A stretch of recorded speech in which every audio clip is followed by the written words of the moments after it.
სადაც საპოლიციო ძალების მობილიზება არის ჩვენი კორესპონდენტიც იმყოფება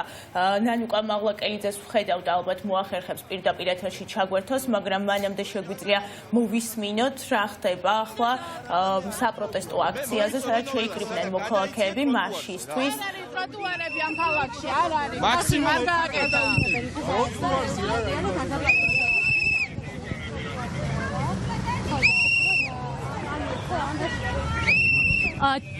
ნინუცა ჩვენ ახლა ვიმყოფებით მსვლელობაზე როგორც იცით უკვე 29 დღეა რაც მსვლელობები იმართება თბილისის ქუჩებში და ეს არის დიზაინერების PR სპეციალისტებისა და შემოქმედებითი ჯგუფების მსვლელობა რომელიც დაიწყო სპორტის სასახლიდან და ამ დროისათვის მიდის მსვლელობა უნდა გადასულიყო თბილისის მერიის ტერიტორიაზე თუმცა გზაში აქ მოვიდა პოლიციის ერთ-ერთი მაღალჩინოსანი რომელიც აქციის მონაწილეებს ეუბნებოდა რომ არ არიან საკმარისი რაოდენობით და არ აქვთ უფლება რომ იყვნენ გზის ტერიტორიაზე მცირე ინციდენტს ჰქონდა ადგილი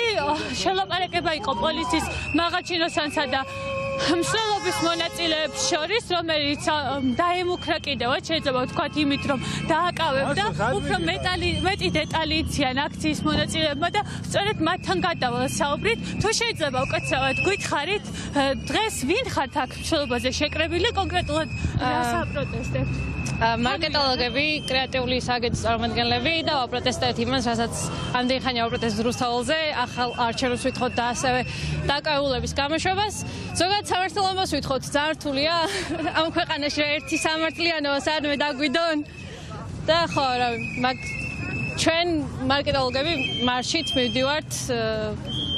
ეხლა ამჟამად მივდივართ თბილისის მერიასთან. მადლობა დიდი თქვენ როგორც მოისმინეთ ეს მარში გადაინაცვლებს თბილისის მერიასთან ამის შემდეგ ასეთია გეგმა გადავლენ საზოგადოებრივი მაუწყებლის შენობასთან და შემდგომ პარლამენტთან კიდევ ერთი საინტერესო წარწერას ხედა გითხარით თქვენს რომელ პროფესიას წარმოადგენთ და თქვენი მთავარი სათქმელი რა არის მე დიზაინერი ვარ მთავარი სათქმელი პირველ რიგში არის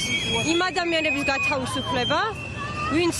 გაჭერულები არიან და მეორე აი ამ წამს ყველაზე რელევანტური რაც მოხდა არის რომ ჩვენ ფაქტობრივად დაგვემუქრნენ იმისთვის, რომ ჩვენი საკუთარი აზრი გამოვხატეთ. ჩვენ ძალიან კარგად გვესმის, რომ ეხლა ამ წუთას ამ რაოდენობით ქალაქის პარალიზება ვერ მოხდება და რა თქმა უნდა, ამას არც ვაპირებთ. ჩვენ უბრალოდ ჩვენი აზრის დაფიქსირება გვინდა. რაზეც ხელი შეგვეშალა საკმაოდ. ჩვენ არავის ხელი შეხვას არ ვაპირებთ ჩვენი პროტესტით. თუმცა ნურჩნურავი დაგვემუქრება იმისთვის, რომ ჩვენი აზრი შეგვიძლია რომ გამოვთქვათ როგორც მოქალაქეები. კი ბატონო, თქვენი წარწერა გითხარით, საკმაოდ საინტერესო წარწერა გაქვთ, რა წარწერა და რა არის? მე მგონი ძალიან ცხადად ამბობს ჩემი წარწერა. ძალიან მაყურებელს ეს არის ის, რომ რეჟიმს ყველანაირი დედლაინი ამოეწურა ამ ქვეყანაში, ქართულ ოცნებას დრო ამოეწურა, ასეთია მთავარი სათქმელი მარკეტოლოგების, შემოქმედებითი ჯგუფების წარმომადგენლების, კიდევ ერთ მათგანს გავესაუბრები. თუ შეიძლება თქვენც გითხარით, რატომ ხართ დღეს ამ აქციაზე, რომელ სფეროს წარმოადგენთ და რა არის მთავარი სათქმელი თქვენი?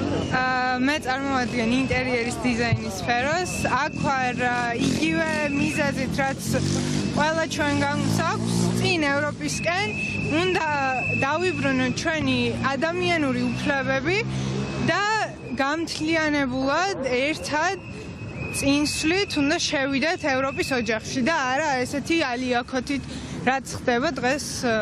სამშობლოში არის მადლობა დიდი როგორც უკვე მოისმინეთ მთავარი სათქმელი არის ის რომ წინსვლით უნდა წავიდეთ მხოლოდ და მხოლოდ ევროპაში მე შეგახსენებთ რომ ძალიან კონკრეტული და უცვლელი მოთხოვნები აქვთ აქციის ყველა აქციის და ყველა მსვლელობის მონაწილეებს ამ ქვეყანაში ის რომ დაინიშნოს ახალი არჩევნები და გათავისუფლდეს რეჟიმის ყველა პატიმარი ამასთან დაკავშირებით ერთს გეტყვით რომ გიორგი ოკმელაშვილის ფოტოებით არიან აქ მოსული ადამიანები ასევე წარმოდგენილები და შემდეგ ჩართვებში აუცილებლად შემოგთავაზებთ მათ კომენტარებსაც რატომ მოიტანეს კონკრეტულად გიორგის ბანერები ამ აქციაზე